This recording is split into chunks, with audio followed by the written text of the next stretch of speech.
Assalamu alaikum. Hope you guys all are fine and doing good.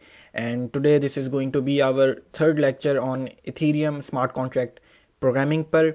और ये course again बहुत important है for Web3 development, for financial astrology, ठीक है, for decentralised applications. तो again opportunities बहुत बहुत ज़्यादा हैं इसमें, ठीक है, Web3 के अंदर.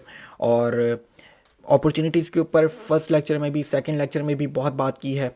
और हमने सेकंड लेक्चर में जो है वो अपना एक स्मार्ट कॉन्ट्रैक्ट भी बनाया था और उसे कंपाइल किया था, डिप्लॉय किया था, टेस्ट किया था. तो बिल्कुल आज जो है वो हम अपने कोर्स को आगे लेकर चलेंगे अपनी कोर्स आउटलाइन के मुताबिक. और ये तीसरा लेक्चर है, ठीक है. जिन्होंने नहीं देखा, अगर वो आज का लेक्चर देख रहे हैं तो मैं उन्हें ये रिकमेंड करूँगा कि आप पहले जाकर फर्स्ट लेक्चर और सेकंड लेक्चर देखें, तभी आपको आज का जो है वो लेक्चर समझ में आएगा. तो अगेन अपॉर्चुनिटीज़ बहुत ज़्यादा है. मैं आपके लिए एक और चीज़ बताता चले जाऊँ कि जब ये कोर्स कंप्लीट कर लेंगे तो हमारा ये टारगेट भी है कि हमने हर लेक्चर में कोई ना कोई स्मार्ट कॉन्ट्रैक्ट लिखना है, ठीक है. तो आप अपनी गिटहब प्रोफाइल बनाते जाएं. गिटहब प्रोफाइल कैसे बनती है इसके ऊपर भी एक छोटा सा ओवरव्यू दे देता हूँ, ठीक है.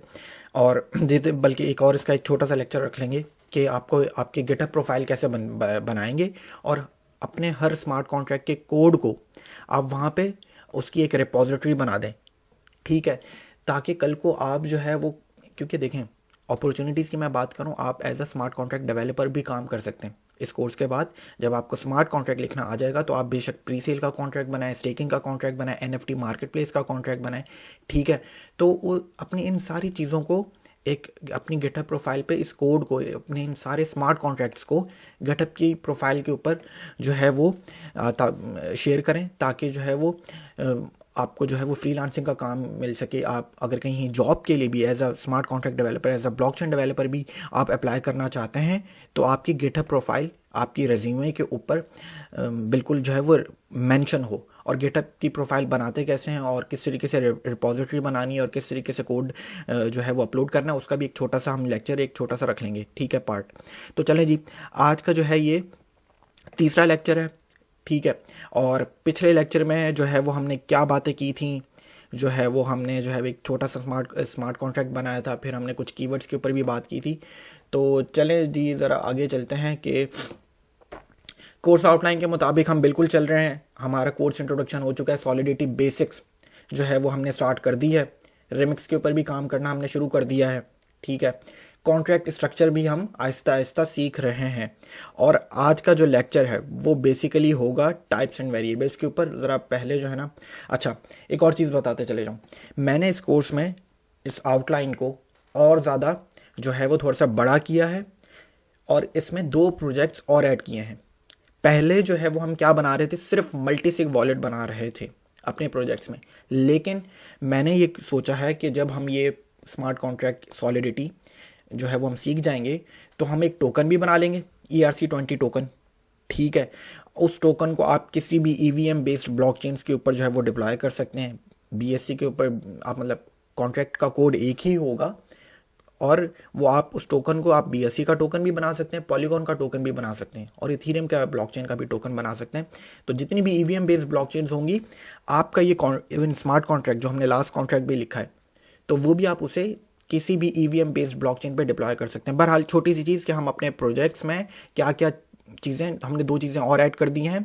ERC20 टोकन बनाएंगे हम, ठीक है, और हम एक प्री सेल का कॉन्ट्रैक्ट भी बनाएंगे फॉर इनिशियल कॉइन ऑफरिंग. इसका एक अलग से कॉन्ट्रैक्ट बनता है. तो ये भी एक छोटा सा प्रोजेक्ट है जो आपको आपके फ्रीलांसिंग काम के लिए भी बहुत जो है वो आप सीखेंगे इसमें, अपना ये प्रोजेक्ट बनाएंगे तो जो है वो आपको बहुत हेल्पफुल होगा फ्रीलांसिंग वर्क के लिए. तो ये मैंने थोड़ी सी आउटलाइन बनाई है, ठीक है. आगे चलते हैं, ये हम कर चुके थे. सॉलिडिटी बेसिक्स में जो लेक्चर जो हुआ था हमारा, लास्ट जो लेक्चर हुआ था उसमें हमने क्या लर्न किया था, उसमें हमने जो है वो जनरल स्ट्रक्चर जो है वो हमने देखा था एक स्मार्ट कॉन्ट्रैक्ट का. फिर हमने उसमें कुछ कीवर्ड्स जो है वो सीखे थे. पब्लिक कीवर्ड जो है वो हमने यूज़ किया था, ठीक है. और वो पब्लिक करता क्या है, बेसिकली पब्लिक किसी भी वेरिएबल को या फंक्शन को आप कॉल कर सकते हैं कहीं से भी. हमने पब्लिक की जगह प्राइवेट भी किया था तो आपने देख लिया था, ठीक है, लास्ट लेक्चर की बात हो रही है ये. प्योर का कीवर्ड भी हमने देखा था कि भाई अगर कहीं मैं वेरिएबल के साथ या किसी भी फंक्शन के साथ प्योर का वो कीवर्ड लगा देता हूं तो वो वेरिएबल या वो फंक्शन किसी भी और वेरिएबल से या फंक्शन से इंटरेक्ट नहीं करेगा। मतलब कि इंटरेक्ट करने का मतलब ये है कि ना वो किसी से डाटा रीड करेगा और ना डाटा को मॉडिफाई करेगा, मतलब कि चेंज भी नहीं करेगा डाटा को। तो प्योर का कीवर्ड ये करता है, हमने लास्ट टाइम देखा भी है। अब हम आगे और इसको लेकर चलेंगे। हमने मेमोरी का कीवर्ड भी पढ़ा था कि मेमोरी का कीवर्ड क्या करता है कि ये करेगा डाटा को स्टोर टेम्पररी। अच्छा, मैं एक सवाल देख रहा था सेकंड लेक्चर की कमेंट्स में, एक सवाल था कि अगर हमें ब्लॉकचेन को जो है वो टेम्पररी नहीं, ब्लॉकचेन पर डाटा स्टोर कराना है परमानेंट, तो उसके लिए स्टोरेज का कीवर्ड यूज होता है। वो बिल्कुल हम देखेंगे हमारे नेक्स्ट लेक्चर और हमारे आउटलाइन का हिस्सा है वो, ठीक है। तो हमने ये 3 कीवर्ड्स पढ़े थे फिर, और हमने जो है वो अपना कॉन्ट्रैक्ट कंपाइल किया था, डिप्लॉय कर दिया था और टेस्ट भी कर दिया था। तो ये तो था हमारा सेकंड लेक्चर का एक छोटा सा ओवरव्यू दिया है मैंने। अब हम जो है वो आज के लेक्चर में, आज का जो लेक्चर है वो उसमें हम क्या पढ़ेंगे, ठीक है। और भाई तो उसके ऊपर ज़रा आ जाते हैं। हम सबसे पहले बात करूंगा मैं डिफरेंस बिटवीन जावास्क्रिप्ट और सॉलिडिटी के ऊपर, ठीक है, आज के लेक्चर में। और फिर हम एक जो हमारा आज का जो लेक्चर होगा कि कितने किस्म के वेरिएबल्स होते हैं सॉलिडिटी में, टाइप्स ऑफ वेरिएबल्स पढ़ेंगे हम, जिसके अंदर यूइंट क्या होता है, इंट भी पढ़ेंगे, स्ट्रिंग भी पढ़ेंगे, एड्रेस भी पढ़ेंगे, बूलियन भी पढ़ेंगे। फिर हम एक नया कीवर्ड सीखेंगे जो कि है व्यू, ये आपको सामने नजर आ रहा होगा, ठीक है, ये कीवर्ड भी सीखेंगे। तो ये तो है आज के लेक्चर की एक छोटी सी आउटलाइन। और फिर हम अपना एक सेकंड स्मार्ट कॉन्ट्रैक्ट लिखेंगे और उसे टेस्ट करेंगे रिमिक्स के ऊपर। तो ये है हमारा आज के लेक्चर की एक आउटलाइन। और चलें जी, जिस तरीके से मैंने बात, पहला क्या है हमारा टास्क आज का कि हमने डिफरेंस बिटवीन जावास्क्रिप्ट और सॉलिडिटी प्रोग्रामिंग लैंग्वेज में डिफरेंस क्या है वो देखना है। तो उस डिफरेंस को देखने के लिए जो है ना, मुझे चाहिए होगा रिमिक्स ओपन, ठीक है। तो बिल्कुल रिमिक्स आपको नज़र आ रहा होगा स्क्रीन के ऊपर, और ये हमारा लास्ट का जो है वो सेकंड लेक्चर का स्मार्ट कॉन्ट्रैक्ट है, ठीक है। हेलो वर्ल्ड का स्मार्ट कॉन्ट्रैक्ट बनाया था। इसको थोड़ा सा जूम कर लेते हैं। तो ज़रा चले बात ये कर लेते हैं कि जावास्क्रिप्ट जो है ना, मुझे बात करनी है difference between JavaScript and solidity programming language. तो जावास्क्रिप्ट जो है ना वो अनटाइप्ड प्रोग्रामिंग लैंग्वेज है, अनटाइप्ड। ज़रा अनटाइप्ड, अच्छा चलिए काम कर लेते हैं, एक फ़ाइल बना लेते हैं lecture3.sol के नाम से, ठीक है।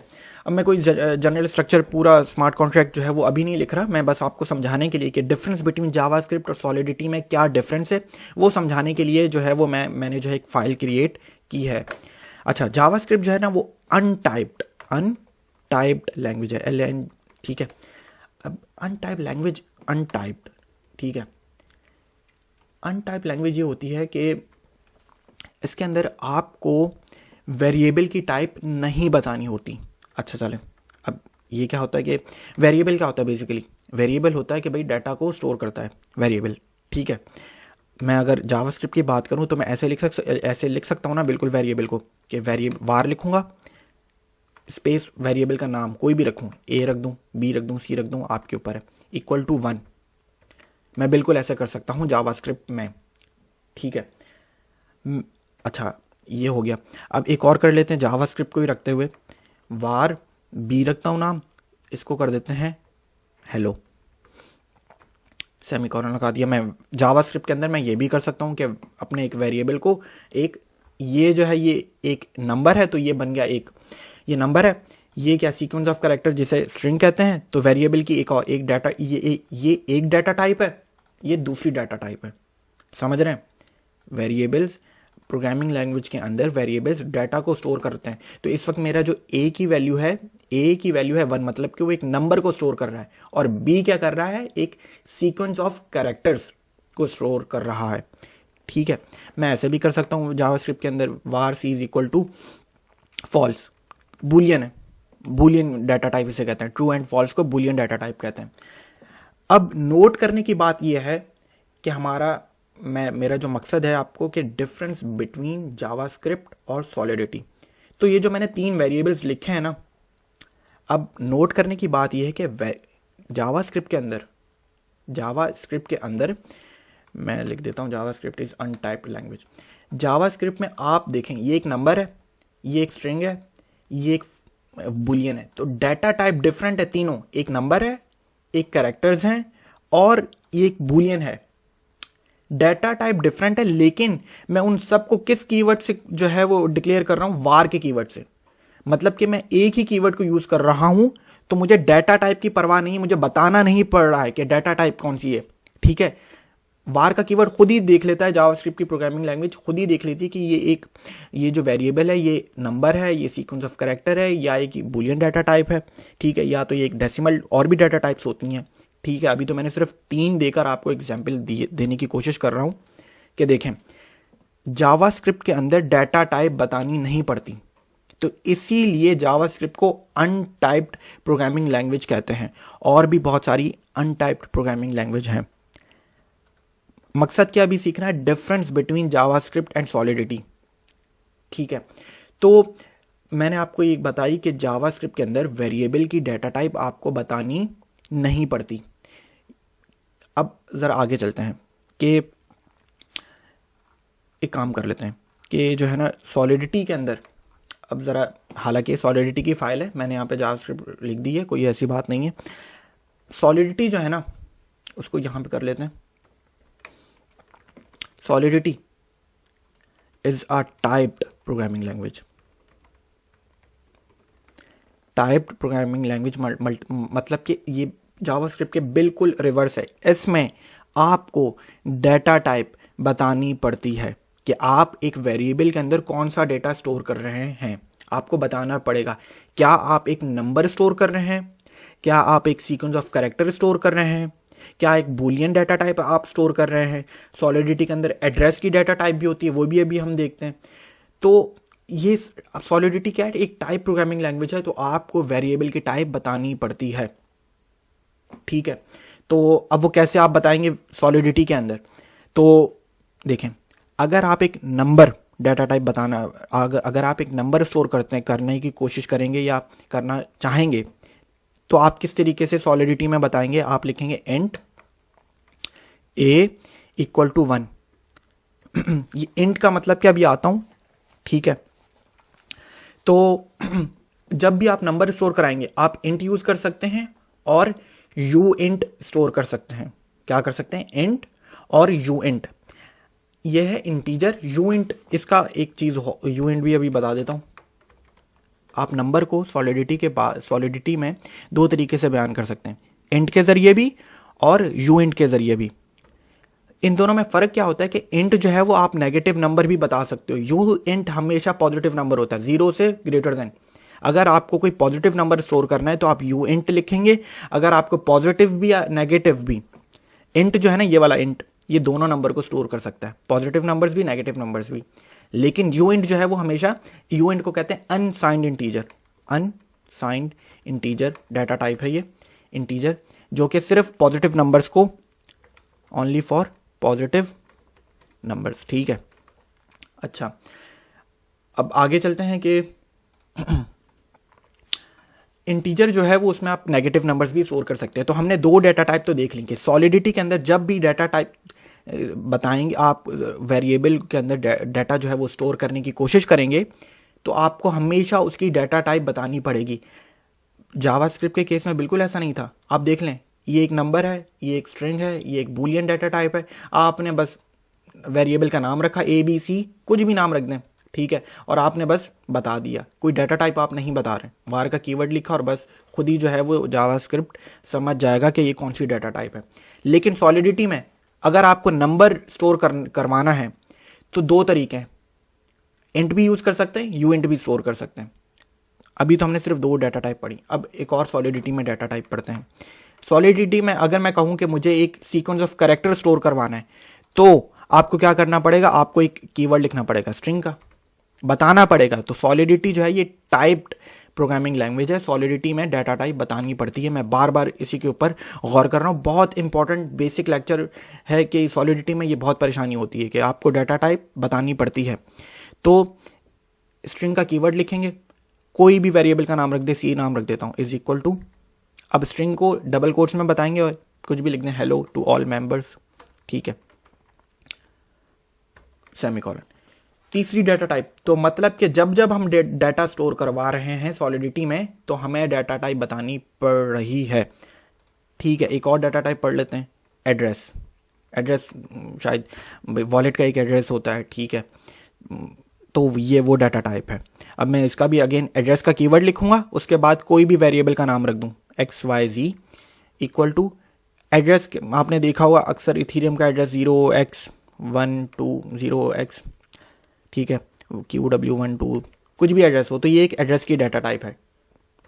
ठीक है, तो जब जब सॉलिडिटी में और जावास्क्रिप्ट में डिफरेंस ही है कि जावास्क्रिप्ट जो है वो एक अनटाइप्ड प्रोग्रामिंग लैंग्वेज है, उसमें आपको डाटा की वेरिएबल की डाटा टाइप नहीं बतानी पड़ती। जावास्क्रिप्ट खुद ही समझ जाता है कि ये कौन सा डाटा है इस वेरिएबल में। सॉलिडिटी में आपको बताना पड़ता है। इंट देखा है हमने, इंट हमें पॉजिटिव नंबर भी स्टोर कर सकता है, नेगेटिव नंबर भी स्टोर कर सकता है। Unsigned integer only store positive numbers. जब भी आपको कोई स्ट्रिंग जो है वो स्टोर करवाना है तो आपको स्ट्रिंग का कीवर्ड लिखना पड़ेगा। जब भी आपको कोई एड्रेस बताना होगा तो आपको एड्रेस का कीवर्ड लिखना पड़ेगा। मैपिंग भी एक डाटा टाइप होती है, लेकिन मैपिंग इस लेक्चर का हिस्सा नहीं है। सॉलिडिटी में और भी डाटा टाइप्स हैं, तो हम पढ़ेंगे एक एक करके अपनी आउटलाइन के मुताबिक। तो अभी मेरा जो पहला टास्क था इस लेक्चर का कि हमने difference between JavaScript and solidity जो है वो देखनी है, और ये हमने पढ़ लिया है। अभी क्वेश्चंस हो बिल्कुल वीडियो में पूछें। आई होप आप लोगों को ये जो है वो चीज़ समझ में आई होगी कि सॉलिडिटी के अंदर जो है वो आपको डाटा टाइप बतानी पड़ती है, जावास्क्रिप्ट के अंदर आपको डाटा टाइप नहीं बतानी पड़ती है।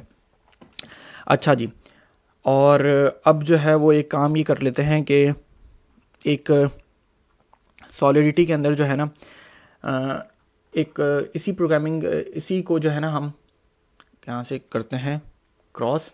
अब हम अपना एक स्मार्ट कॉन्ट्रैक्ट जो है वो लिखेंगे, और हमने एक आज का जो हमारा जो टास्क है, एक तो हम स्मार्ट कॉन्ट्रैक्ट लिखेंगे, एक नया स्मार्ट कॉन्ट्रैक्ट, और एक और चीज़ भी हम करेंगे, एक नया कीवर्ड भी जो है वो सीखेंगे जो कि है व्यू का कीवर्ड। वो भी जब हम स्मार्ट कॉन्ट्रैक्ट लिख रहे होंगे तभी मैं आपको समझा दूंगा। ठीक है, तो ये काम कर लेंगे। अच्छा, एक और बात कर लेते हैं कि ज़रा पिछले वाले स्मार्ट कॉन्ट्रैक्ट में जाते हैं। मैं ज़रा स्कोप के ऊपर भी बात कर लेता हूँ, वेरिएबल स्कोप के ऊपर भी। अब वेरिएबल स्कोप क्या होता है कि देखें, अगर आपने पुराने लेक्चर्स मेरे ब्लॉकचेन के देखे होंगे जावास्क्रिप्ट के ऊपर, स्कोप ये होता है कि वेरिएबल को कहाँ डिक्लेयर किया जाए। ठीक है, तो मैं उसको कहाँ एक्सेस कर सकता हूँ। अभी सिंपल अल्फाज में कि अगर मुझे उसको ग्लोबली एक्सेस करना है, मतलब कि हर फंक्शन में या, ठीक है, तो मैं उसको ग्लोबली कैसे जो है वो डिक्लेयर कर सकता हूँ, लोकली कैसे उसे डिक्लेयर कर सकता हूँ। बहुत छोटी सी चीज़ है जो है वो हम समझते हैं, ज़रा इसी कॉन्ट्रैक्ट में जाके देखते हैं। अब अगर मैं लिखता हूँ स्ट्रिंग, ठीक है, स्ट्रिंग लिखता, मैंने एक वेरिएबल बना दिया मैसेज।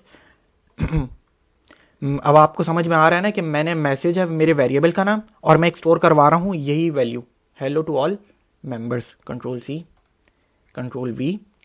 ठीक है, अच्छा जी, ये जो वेरिएबल है ये एक, मैं बता रहा हूँ सॉलिडिटी को, ये एक स्ट्रिंग है। समझ में आ रहा है? तो बिल्कुल कि वेरिएबल का नाम है मैसेज, और वो कौन सी डाटा टाइप है आपको भी पता चल गया है, ये सीक्वेंस ऑफ कैरेक्टर। तो सॉलिडिटी को आपको बताना पड़ेगा कि ये एक स्ट्रिंग है। ठीक है, अब एक काम कर लेते हैं, यहाँ से मैं हटा देता हूँ इसको और यहाँ पे मैसेज को ही कॉल कर लेता हूँ। ठीक है, तो मैंने अपने फर्स्ट स्मार्ट कॉन्ट्रैक्ट में थोड़ी सी चेंज की है समझने के लिए, प्रैक्टिस के लिए। अच्छा, ये भी कर दिया। अब मुझे इस फंक्शन से प्योर का कीवर्ड भी हटाना पड़ेगा, प्योर का कीवर्ड हटाना पड़ेगा। क्यों? क्योंकि अब देखें, मैंने प्योर का कीवर्ड के आपको क्या बताया कि प्योर का कीवर्ड का मतलब है कि किसी और फंक्शन से या किसी और वेरिएबल से इंटरेक्ट नहीं करेगा। अगर मेरा ये फंक्शन प्योर है इस वक्त, जो कि बिल्कुल है, प्योर है, बिल्कुल है, तो ये इंटरेक्ट नहीं कर सकता किसी और वेरिएबल से, ना ये डाटा रीड करेगा ना ये डाटा मॉडिफाई करेगा। लेकिन इस वक्त मेरा फंक्शन वहां से डाटा रीड करने की कोशिश कर रहा है और ये प्योर बना हुआ है, तो ये एरर देगा आपको। ठीक है, तो मैं इस प्योर को हटा के व्यू कर देते हैं। यहां पे नया कीवर्ड हमने कौन सा सीखा? व्यू। तो व्यू कीवर्ड ये करता है कि जब भी अगर आप ये व्यू का कीवर्ड किसी फंक्शन के साथ या किसी स्टेट वेरिएबल के साथ जो है वो लगा देते हैं, तो ये सिर्फ डाटा जो है वो रीड करता है, ये डाटा को चेंज नहीं करेगा। मतलब कि it can only read the data but it can not alter the variable data. ठीक है, तो व्यू का कीवर्ड हमने एक नया कीवर्ड सीख लिया। प्योर का कीवर्ड क्या करता है, ना रीड करता है ना जो है वो मॉडिफाई करता है। व्यू का कीवर्ड सिर्फ रीड करेगा डाटा, आल्टर नहीं करेगा डाटा को। क्योंकि अभी मुझे डाटा रीड करवाना है, इस फंक्शन के अंदर मैं किस वेरिएबल को कॉल कर रहा हूं, मैं मैसेज के वेरिएबल को कॉल कर रहा हूं, मतलब कि डाटा रीड करवा रहा हूं इस मैसेज से। तो मुझे इसलिए प्योर कीवर्ड हटाकर व्यू कीवर्ड लगाना पड़ा। समझ में आ रही है चीज? तो ये चीज है। अब जो है वो जरा हम डिप्लॉय कर लेते हैं। ऑटो कंपाइल क्यों नहीं है? आई थिंक जूम इन बहुत है आई थिंक। ठीक है, अच्छा एक और सवाल था कि ये लाइसेंस का जो है वो, लाइसेंस के ऊपर कोई इतनी इंपॉर्टेंट चीज़ नहीं है, अभी हम इसके ऊपर बात कर लेंगे आने वाले नेक्स्ट लेक्चर्स में। तो ये एक सिर्फ वार्निंग है। ठीक है, अच्छा चले, अगर मैं यहाँ पे दोबारा आपको ना कंपाइल नहीं हुआ था प्योर दोबारा लगा के दे देता हूँ, तो आई थिंक मेरे पास एरर आएगा। देख रहे हैं, एरर ये आया है कि रीड द एनवायरनमेंट के, बिल्कुल आपका जो फंक्शन है वो डाटा रीड कर रहा है, और आपका क्योंकि आपने यहाँ पे रिटर्न किया मैसेज के वेरिएबल को और आपने लगा दिया प्योर, तो ये हो नहीं सकता। तो आपको यहाँ पे बताना पड़ेगा व्यू, तो इसलिए यहाँ पे आपने व्यू लगा दिया, तो एरर हो गया सॉल्व, कंपाइल हो गया कोड। अब हम जाके ज़रा इसे डिप्लॉय करते हैं। कुछ भी नहीं है, आपने वीएम लोकल इन्वायरमेंट जो है वो सिलेक्ट करना है, अकाउंट आप बेसिकली कोई सा भी सिलेक्ट कर लें। ठीक है, गैस लिमिट सब कुछ छोड़ दें, आपने कॉन्ट्रैक्ट जो है वो सिलेक्ट करना है, डिप्लॉय कर देना है। डिप्लॉय कर देना है तो आपके पास हेलो का कीवर्ड अब कौन सा आ रहा है, ये मेरा हेलो का जो है वो फंक्शन, ये मेरा हेलो का फंक्शन है। ठीक है, अब मैं इसे कॉल करता हूं, हेलो टू ऑल मेंबर्स आपके सामने लिखा हुआ आ गया है। ठीक है, लास्ट टाइम भी यही हो रहा था।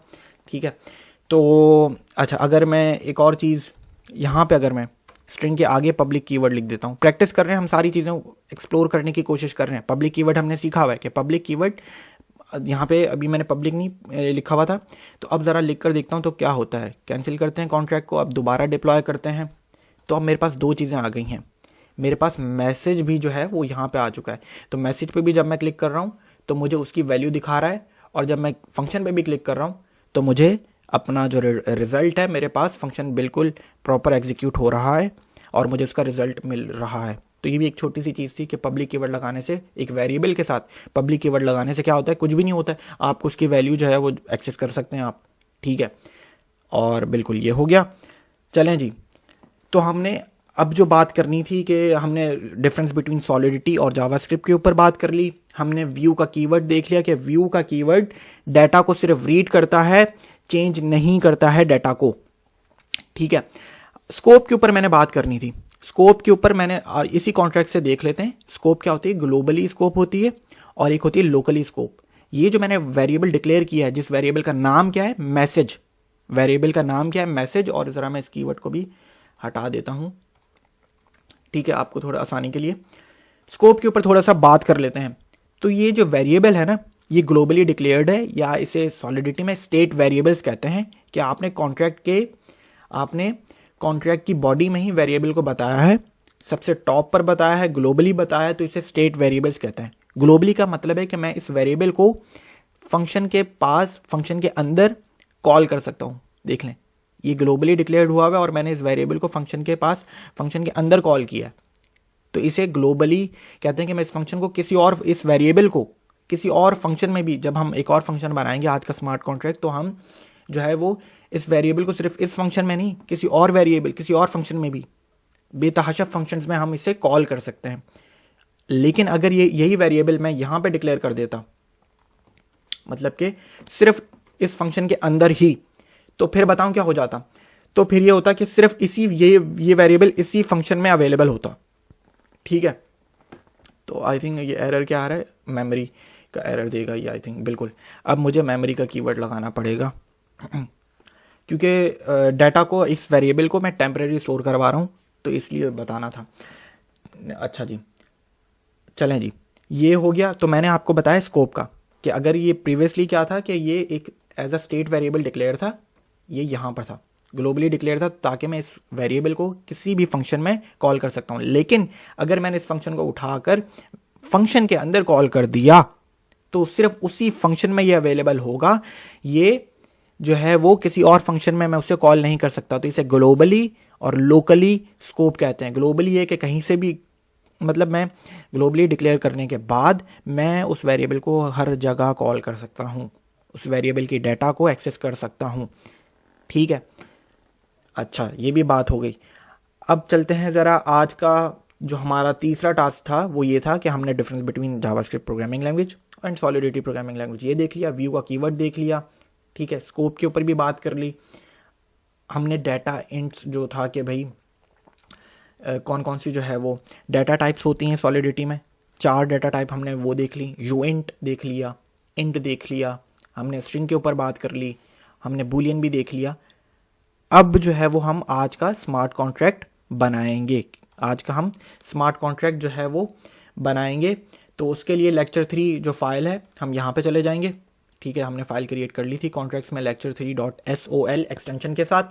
और अब जो है वो हम ये स्मार्ट कॉन्ट्रैक्ट करेगा क्या, बेसिकली ये काउंट करेगा जितनी बार आप क्लिक करेंगे, ठीक है, बटन के ऊपर, ठीक है, या फंक्शन के ऊपर, तो ये जो है ये आपको उसके अंदर एक इंक्रीमेंट करता रहेगा एक नंबर का, और या तो एक नंबर का डिक्रीमेंट करता रहेगा। तो बेसिकली काउंटर है ये एक।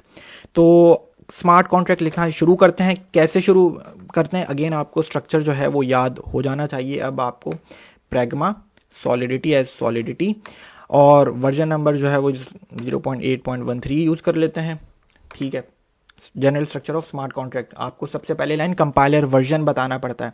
ठीक है, प्रैग्मा सॉलिडिटी और जो है वो हमने ये कर दिया, पहली लाइन ये क्या करता है, कंपाइलर वर्जन बताता है। ठीक है, अब हम क्या करेंगे, कॉन्ट्रैक्ट का कीवर्ड लिखेंगे और कॉन्ट्रैक्ट का नाम आगे रख देते हैं काउंटर। ठीक है, अब ये आपको चीज़ें समझ में आ जानी चाहिए कि सबसे पहली लाइन क्या होती है, दूसरी लाइन क्या होती है। एक स्मार्ट कॉन्ट्रैक्ट की कॉन्ट्रैक्ट का नाम लिखना होता है कॉन्ट्रैक्ट के कीवर्ड के साथ। ठीक है, आप काउंटर है कीवर्ड का नाम, कॉन्ट्रैक्ट का नाम। चलें जी, अब क्या करते हैं कि एक वेरिएबल बना लेते हैं जो कि है यूएंट, और वो वेरिएबल को पब्लिक कर देते हैं और उस वेरिएबल का नाम रख देते हैं काउंट। असाइन कोई भी वैल्यू अभी हम इसको नहीं कर रहे। आपको ये लाइन समझ में आनी चाहिए। यूएंट का मतलब क्या है कि ये सिर्फ पॉजिटिव नंबर को स्टोर कराएगा, और वेरिएबल का नाम क्या है, काउंट। यूएंट का मतलब है ये सिर्फ नंबर को स्टोर कराएगा, किसी इंटीजर को स्टोर कराएगा। समझ में आ रही है चीज? तो ये चीज है, पहली लाइन ये चीज हो गई। अब एक फंक्शन बनाते हैं। ये तो हो गया आपको काउंट बताएगा, ये तो हो गया आपको काउंट बताएगा कि इस वक्त क्या काउंट है। अब एक फंक्शन बनाते हैं जो इसके अंदर इंक्रीमेंट करेगा, और एक फंक्शन बनाते हैं जो इसी काउंट की वैल्यू के अंदर डिक्रीमेंट करेगा। फंक्शन बनाने के लिए आपको अब समझ में आ जाना चाहिए कौन सा कीवर्ड यूज करना है, फंक्शन का कीवर्ड यूज करना है। उसके बाद फंक्शन का नाम रखना है इंक्रीमेंट, ओके, या कुछ भी नाम रख दें आप। ठीक है, पैरेंथेसिस लगा देंगे, फंक्शन को कर देते हैं पब्लिक। ठीक है, चलें जी, अब आगे चलते हैं। ये इंक्रीमेंट का फंक्शन है, तो मतलब कि ये इस काउंट की वैल्यू के अंदर एक एडिशन करेगा। तो कैसे करेंगे हम, काउंट प्लस इक्वल टू 1। इसका मतलब है कि ये इस वैल्यू के अंदर जो भी इस वक्त तो इसकी 0 है वैल्यू, ठीक है, ये इसके अंदर +1 कर देगा। ठीक है, तो फंक्शन बन गया और कुछ भी नहीं करना। अब एक और फंक्शन बना लेते हैं जिसका नाम रख देते हैं डिक्रीमेंट। ठीक है, पैरेंथेसिस लगाते हैं, इसको भी कर देते हैं पब्लिक, और ये क्या करेगा, ये काउंट को कॉपी करते हैं, ये इसमें से माइनस कर देगा इसकी एक वैल्यू को। तो ठीक हो गया। तो छोटा सा स्मार्ट कॉन्ट्रैक्ट बनाया, बिल्कुल छोटा सा, कि ये करेगा क्या, कि ये काउंट की वैल्यू में एक इंक्रीमेंट करेंगे और फिर दोबारा जो है वो एक डिक्रीमेंट कर देंगे। जब हम इस फंक्शन को एग्जीक्यूट करेंगे तो इस काउंट की वैल्यू में एक एडिशन हो जाएगा, इस फंक्शन को एग्जीक्यूट करेंगे तो इसकी वैल्यू में एक डिक्रीमेंट हो जाएगा। प्रैक्टिस के लिए छोटा सा स्मार्ट कॉन्ट्रैक्ट है ये। चलें जी, जरा इसको डिप्लॉय करते हैं। ऑटो कंपाइल हुआ है,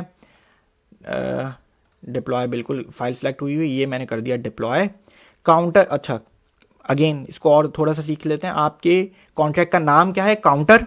ठीक है, और यहां पर उसके आगे उस कॉन्ट्रैक्ट का एड्रेस है। जिस तरीके से मैंने बताया कि जिस तरीके से हर एक वॉलेट का एक एड्रेस होता है, स्मार्ट कॉन्ट्रैक्ट में भी जब आप डिप्लॉय करते हैं तो उसका भी एक एड्रेस होता है। तो उसको भी अगर मुझे स्मार्ट कॉन्ट्रैक्ट को भी ब्लॉकचेन पे जाकर देखना हो तो मैं उसको इस एड्रेस से ही जाकर देखूंगा। बहरहाल हमने कॉन्ट्रैक्ट डिप्लॉय कर दिया है। जैसे ही मैंने कॉन्ट्रैक्ट डिप्लॉय किया तो अब मुझे 3 चीजें नजर आ रही हैं। ये तो है मेरे 2 फंक्शन जो कि नाम है इंक्रीमेंट और डिक्रीमेंट, दोनों पब्लिक हैं। ठीक है। और एक जो है ये कलर भी चेंज है, ये क्या है, मेरा वेरिएबल है, ये मेरा क्या है, वेरिएबल है। तो जरा पहले जरा इसको क्लिक करके देखते हैं कि इस वक्त मैं कोई फंक्शन अभी एग्जीक्यूट नहीं कर रहा, मैं ये दोनों चीजें नहीं क्लिक कर रहा, दोनों फंक्शन नहीं क्लिक कर रहा। मैं जरा काउंट की वैल्यू को देख लेते हैं। तो काउंट की तो वैल्यू है इस वक्त 0, आपके सामने बता रहा है 0 वैल्यू। ये अनसाइंड काउंट है, मतलब कि इसमें सिर्फ पॉजिटिव नंबर स्टोर होंगे और 256 ये बिट्स हैं, इसे अभी इग्नोर कर दें, ठीक है। अच्छा चलें जी, इस वक्त काउंट की वैल्यू का दोबारा जरा एक्सेस कर लेते हैं। ट्रांजैक्शन एग्जीक्यूट हुई, 0 नंबर, मतलब कि इस वक्त 0 वैल्यू है इसमें। अब जरा इंक्रीमेंट का जो फंक्शन है जो कि इस काउंट की वैल्यू में 0 + 1 कर देगा, तो 0 + 1 1, जरा इंक्रीमेंट के ऊपर क्लिक कर दिया, ठीक है। फंक्शन एग्जीक्यूट हो गया है, मेरे पास ग्रीन टिक आ गया है। अब जरा काउंट की वैल्यू को देख लेते हैं, अब बिल्कुल 1 हो चुकी है, मतलब कि एक का इजाफा हो चुका है। दोबारा इस फंक्शन को करता हूं, बिल्कुल ग्रीन टिक आ गया। अब देख लेता हूं 2 हो गया, दोबारा करता हूं अब 4 हो जाना चाहिए, दोबारा करता हूं 5 हो जाता है। तो ये फंक्शन क्या कर रहा है, ये एक नंबर का इजाफा कर रहा है इस वेरिएबल में। जरा अब डिक्रीमेंट को जरा चेक कर लेते हैं। एक बार एग्जीक्यूट किया, अब हो गई वैल्यू 4, दोबारा किया वैल्यू हो गई 3, दोबारा किया वैल्यू हो गई 2, मतलब कि ये डिक्रीमेंट कर रहा है, ये इंक्रीमेंट कर रहा है। तो बहुत सिंपल सा स्मार्ट कॉन्ट्रैक्ट था आपकी प्रैक्टिस के लिए, ठीक है। आप इससे प्रैक्टिस करें और भी छोटे छोटे अपनी लॉजिक के मुताबिक इस बिल्कुल स्मार्ट कॉन्ट्रैक्ट को ऐसा नहीं लिखें, अपनी लॉजिक के मुताबिक इसमें मल्टीप्लिकेशन भी ले आए, इसमें एडिशन भी, सब्ट्रैक्शन भी ले आए और डिवीजन भी ले आए, आपके ऊपर, आप जिस तरीके से जो है वो अपनी लॉजिक अपनी प्रैक्टिस करना चाहते हैं, ठीक है। तो ये चीज़ है। तो आज का जो लेक्चर था हमने उसमें क्या क्या चीज़ें सीखी। हमने डिफरेंस बिटवीन सॉलिडिटी और जावास्क्रिप्ट के ऊपर जो है वो हमने बात की कि सॉलिडिटी जो है वो ये एक टाइप्ड प्रोग्रामिंग लैंग्वेज है, इसमें आपको डाटा टाइप बताना पड़ता है। जावास्क्रिप्ट जो है वो एक अनटाइप्ड प्रोग्रामिंग लैंग्वेज है, इसमें आपको नहीं बताना पड़ता है डाटा की टाइप, ठीक है। ये हमने देखा। फिर जो है वो हमने अपने पिछले स्मार्ट कॉन्ट्रैक्ट को थोड़ा सा मॉडिफाई किया, उसमें हमने व्यू का कीवर्ड सीखा जो कि ये रहा, ठीक है। हमने उसमें व्यू का कीवर्ड सीखा, उसमें हमने स्कोप की बात की कि वेरिएबल को अगर मैं स्टेट वेरिएबल बनाता हूं जो कि ग्लोबली होता है तो मैं उसे कहीं भी कॉल कर सकता हूं, ठीक है। इसको हम और भी आगे जाके देखेंगे, परेशान होने की जरूरत नहीं है। तो हमने इस लेक्चर में व्यू का कीवर्ड सीखा, difference between JavaScript and solidity सीखी, हमने जो है वो डाटा टाइप्स जो है वो देखी सॉलिडिटी की। यूइंट क्या होता है, यूइंट, इंट, स्ट्रिंग तो हम काम कर ही रहे हैं, ठीक है जो है वो, और हमने जो है वो एड्रेस भी देखा। तो हम आहिस्ता आहिस्ता और एक्सप्लोर करेंगे सॉलिडिटी की डाटा टाइप्स को। और फिर जो है वो बस अब जो है वो इस लेक्चर को यहीं पर ख़त्म करते हैं।